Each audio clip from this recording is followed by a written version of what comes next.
Lastly मैंने एक proof आप लोगों से मांगा था कि torque due to internal forces zero कैसे हो रहा है। तो काफ़ी बच्चों ने रिस्पॉन्स दिया है, बहुत सारों ने नहीं दिया unfortunately. Right,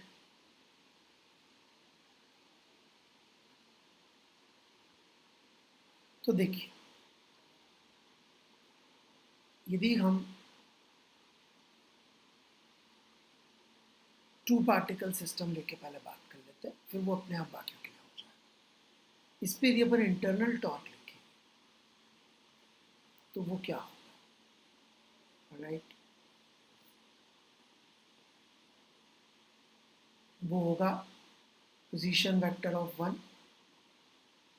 cross force on one due to two plus position vector of two cross force on two due to one.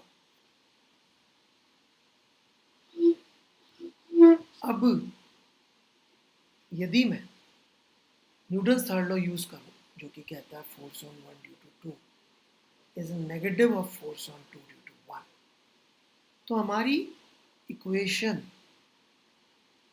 इतनी ही बन पा रही है। इंटरनल टॉर्क जीरो प्रूव नहीं हुआ है।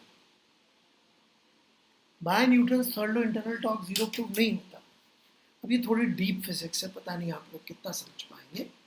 राइट, ये डीप फिजिक्स के चक्कर में आज मैंने ये टी शर्ट पहन के पढ़ा रहा हूँ। और राइट, कि आपको समझ में आ जाए हम किस लेवल की बात कर रहे होंगे। नहीं, मॉडर्न फिजिक्स के लेवल पे नहीं जाएंगे। से श्रोडिंजर्स कैटस ध्यान से पढ़ेंगे तो डेड भी है, अलाइव भी है। राइट, टी शर्ट पे भी कमेंट कर सकते हैं व्हाट्सएप में। राइट, सो थोड़ी डीप फिजिक्स है, इतनी डीप नहीं, थोड़ी कम, लेकिन काफी डीप। न्यूटन थर्ड लॉ और मोमेंटम कंजर्वेशन रिलेट हो जाते हैं। राइट, कई लोग तो बोलते हैं कि न्यूटन थर्ड लॉ से मोमेंटम कंजर्वेशन आता है। मैं ऐसा नहीं कहता, क्योंकि फिर वो मॉडर्न फिजिक्स में जाके उल्टा हो जाता है। बट न्यूटन थर्ड लॉ और मोमेंटम कंजर्वेशन रिलेट हो जाते हैं, ज़्यादा अच्छा तरीका यही है कहने का। यदि इसी चीज से टॉर्क इंटरनल भी जीरो हो जाता तो ये इक्वेशन एक अलग फंडामेंटल इक्वेशन या ये एक अलग फंडामेंटल लॉ नहीं होता। It must involve something more from nature's perspective. नहीं तो ये लॉ एक इंडिपेंडेंट अलग इक्वेशन नहीं होता। इससे ये दोनों रिलेट हो जाते हैं। मतलब कि दिस लॉ या ये जीरो प्रूफ करने के लिए हमें नेचर की सिर्फ थर्ड लॉ से ही रिजल्ट नहीं आएगा, कुछ और प्रॉपर्टी भी नेचर की चाहिए। राइट, तो जैसा मैं कई बार मजाक में कह देता हूँ, मेरे लिए सीरियस से आप लोग मजाक नहीं लीजिएगा, कि भाई एनर्जी कंजर्वेशन मतलब टाइम इज यूनिफॉर्म, मतलब लॉज ऑफ फिजिक्स पास्ट और फ्यूचर में एक जैसे लगते हैं। Momentum conservation which is more fundamental than third law is because space is uniform, मतलब एक्स और माइनस एक्स में लॉ जो है वो एक जैसे लगते हैं। राइट, ठीक है। एक तीसरी प्रॉपर्टी भी होती है स्पेस की, कि it is isotropic in nature, मतलब कि कोई भी वेरिएशन होंगे तो एक जैसे होंगे, मतलब कि घुमाने से फर्क नहीं पड़ना चाहिए, घुमाने से फर्क नहीं पड़ना चाहिए। और वो एक independent property, and because of that being independent, this law is an independent law, and not only independent law, actually it is more powerful than this law. Why it is more powerful than this law? Because इसकी derivation में हमने third law तो use किया ही है, और मैं एक extra property और यूज करूँगा। क्या है वो एक्स्ट्रा प्रॉपर्टी?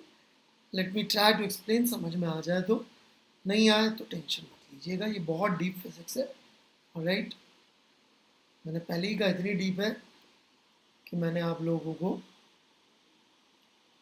समझाने के लिए ये टी शर्ट पहनी है आज। राइट, ये लेक्चर लेते हैं।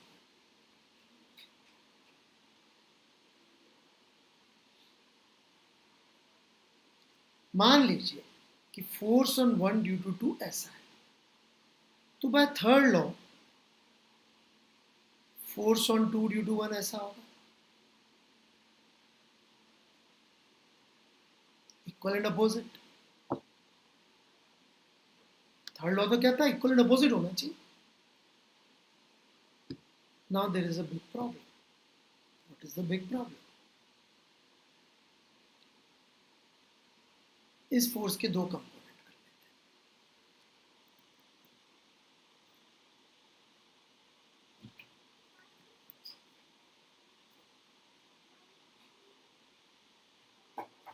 हैं, एक along line joining, एक perpendicular line joining. Now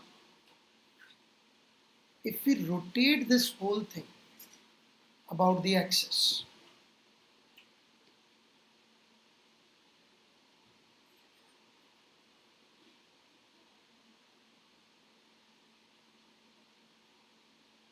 ऐसे घुमा दें, ऑलराइट, तो आप देख सकते हैं कि अभी ये फोर्स ऊपर लगने लग की जगह नीचे और ये नीचे की जगह ऊपर लगने लग गया,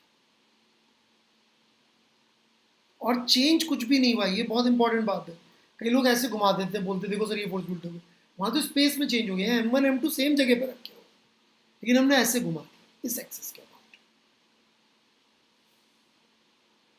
इसका मतलब ये फोर्स नेचर के आइसोट्रॉपिक नेचर को फॉलो नहीं कर रहा, मतलब कि फोर्स इस डायरेक्शन में एग्जिस्ट नहीं कर सकता।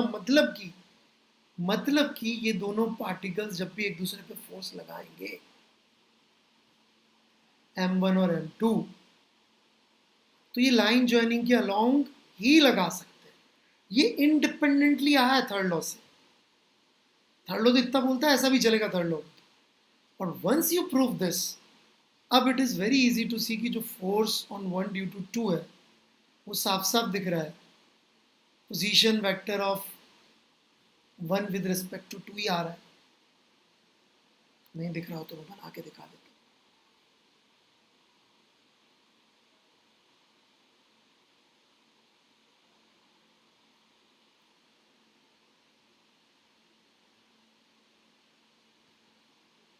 Position vector of 1 with respect to 2 plus R2 is R1. So R12 जो हमें ऊपर चाहिए था is R1 minus R2. But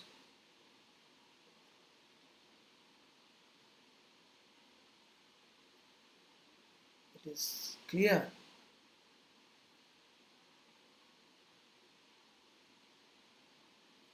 that this cap would be equal to R12 cap. And if these two directions are parallel,